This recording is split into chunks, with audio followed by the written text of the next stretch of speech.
사막의 여우 에르빈 로멜. 그의 뛰어난 능력과 거의 흠잡을 데 없는 지휘관으로서의 리더십, 적절한 순간에 이상적인 힘을 발휘할 수 있게 해준 육감. 적의 마음을 꿰뚫어 보고 그들이 어떻게 생각하는지 미리 파악했던 사람. 이 모든 것이 그의 타고난 군사적 재능 덕분이었을까요? 오늘은 보아 폰치의 이야기를 들려드리겠습니다. 이 정보원은 1942년 롬멜이 이집트를 성공적으로 침공하는 데 결정적인 역할을 했습니다. 더 알고 싶으시면 저희와 함께 하세요.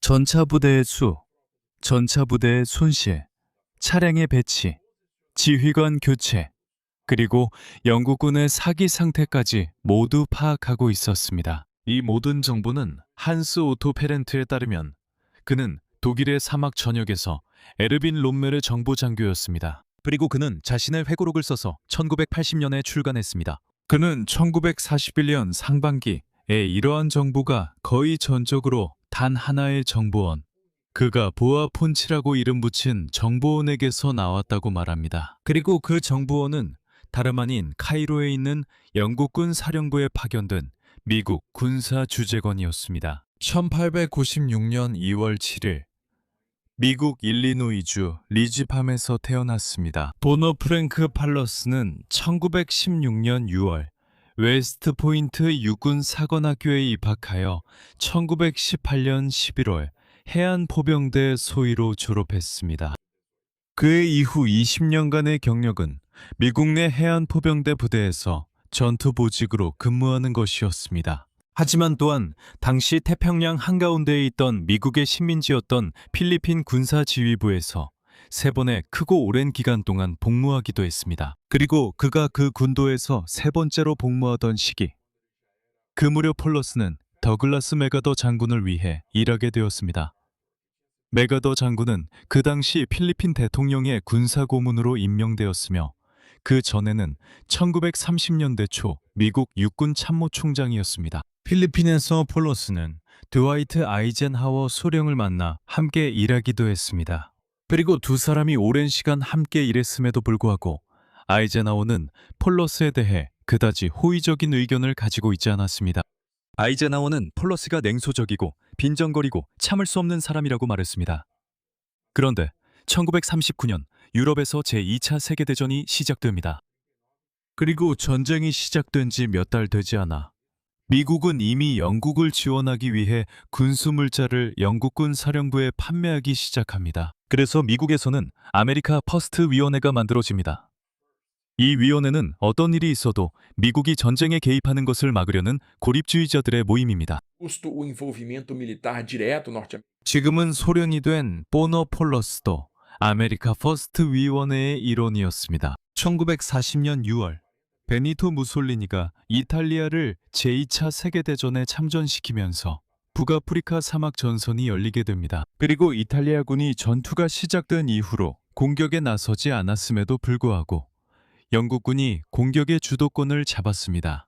그리고 영국군은 리비아에 있는 이탈리아 전선에서 여러 차례 정찰 작전을 시작했습니다. 이렇게 해서 1940년 10월 미국 육군 참모총장 조지 마셜 장군은 카이로에 미국 군사 주재관을 파견했습니다. 왜냐하면 그 당시 미국 장군들은 영국군이 사막에서 어떻게 군사작전을 수행하는지에 대해 매우 관심이 많았기 때문입니다. 그리고 그 직책에 임명된 장교가 바로 보너 팔러스였습니다.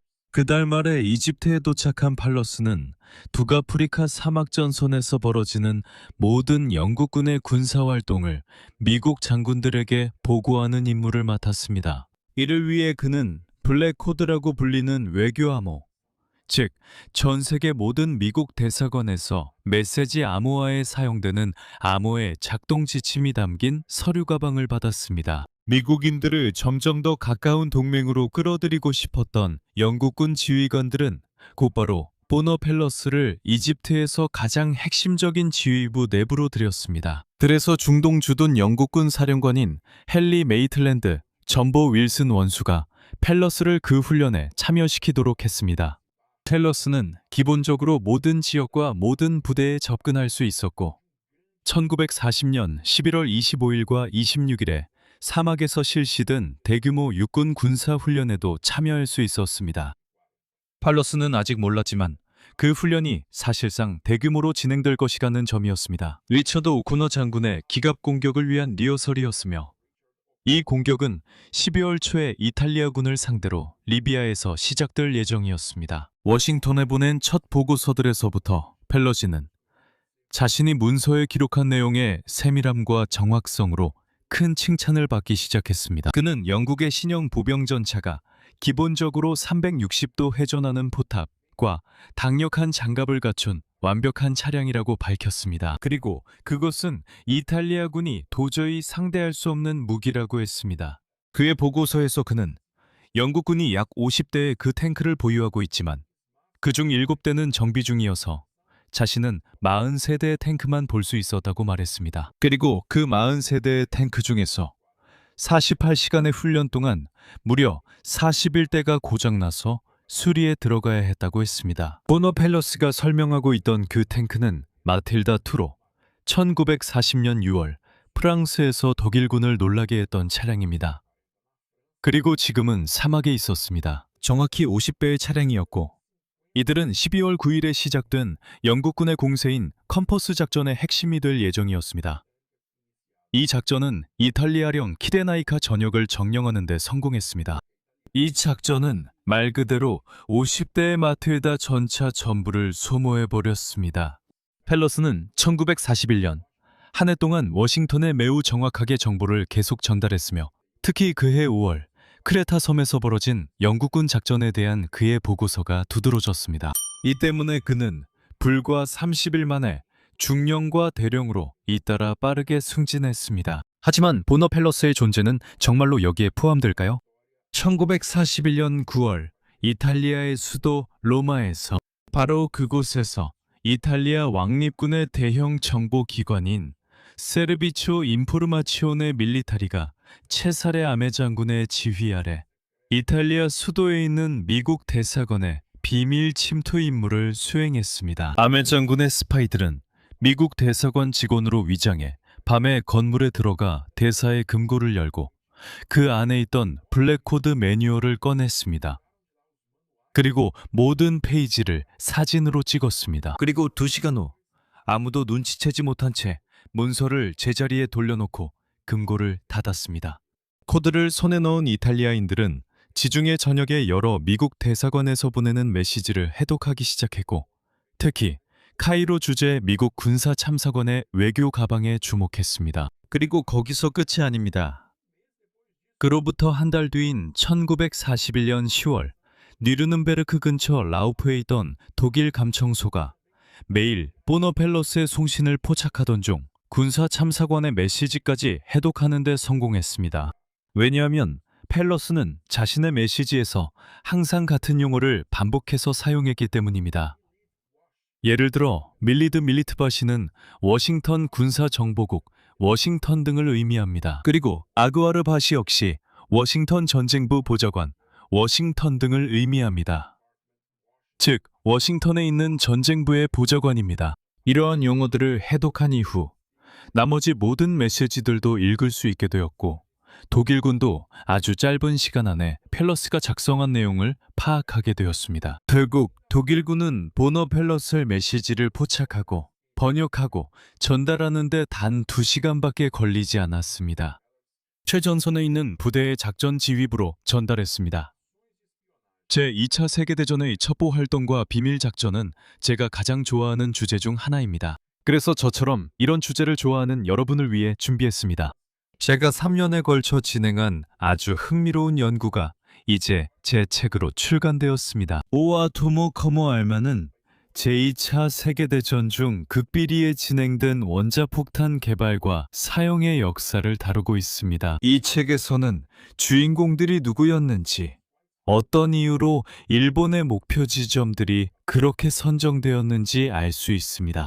그리고 물론 2번의 원자 폭격이 결국 어떻게 실행되었는지도 이해하게 될 것입니다. 그리고 무기로서의 원자 4인본을 제 친필 헌사와 함께 구매하고 싶으시다면 설명란에 있는 링크를 클릭하시거나 화면에 있는 QR코드를 스캔하시면 됩니다. 지금 바로 4인분을 받아보시고 제2차 세계대전의 이 흥미로운 주제에 대해 더 많이 알아가세요. 1942년 1월부터 카이로에서 보노펠러스의 메시지를 수집, 해독, 전송하는 모든 활동은 알프레드 지보움 대위가 맡게 되었습니다.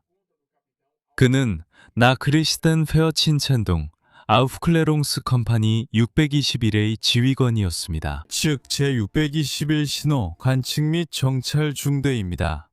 그리고 지보움 대위가 매일 롬멜에게 제공한 정보는 곧 아프리카에서 독일군 사령부의 행동을 빠르게 좌우하기 시작했습니다. 1942년 1월 21일 롬멜은 세 개의 기갑 정찰 부대를 보내 시레나이카에서 영국군 선봉을 탐색하게 했습니다. 그리고 불과 48시간 후 펠러스 대령은 미국으로 메시지를 보내 시레나이카에 있는 영국 기갑 부대의 모든 위치를 상세히 보고했습니다. 이로 인해 롬멜은 그 정찰을 리비아의 영국군에 대한 본격적인 공세로 전환시켰고 바르디아, 메킬레 등 주요 지역들이 독일군의 지배하에 들어가면서 2월 6일에는 추축군이 가잘라 선까지 진격하게 되었습니다. 그 후 사막 전선에서는 석 달 동안 별다른 움직임이 없었습니다. 보너펠러스는 시레나이카에서의 영국군의 기동, 계획, 병력 직결 상황을 계속해서 워싱턴에 보고했습니다. 롬멜에게 그가 필요로 할 모든 정보를 제공했습니다. 사실 1942년 5월 26일 롬멜은 가잘라 전선을 가용한 모든 병력으로 공격했습니다. 그리고 24시간 후 그는 토브루크 항구 주변의 영국 방어선을 돌파하는 데 성공했고 이 중요한 거점을 점령함으로써 영국군은 리비아를 포기하고 이집트로 도망칠 수밖에 없었습니다. 하지만 보노펠러스가 독일 최고 사령부를 본의 아니게 도운 것은 사막에서만이 아니었습니다. 몰타섬을 상대로 한 작전에서도 마찬가지였습니다. 1942년 6월 초 몰타는 지구상에서 가장 많은 폭격을 받는 곳이었고 식량과 보급품도 거의 바닥난 상태였습니다.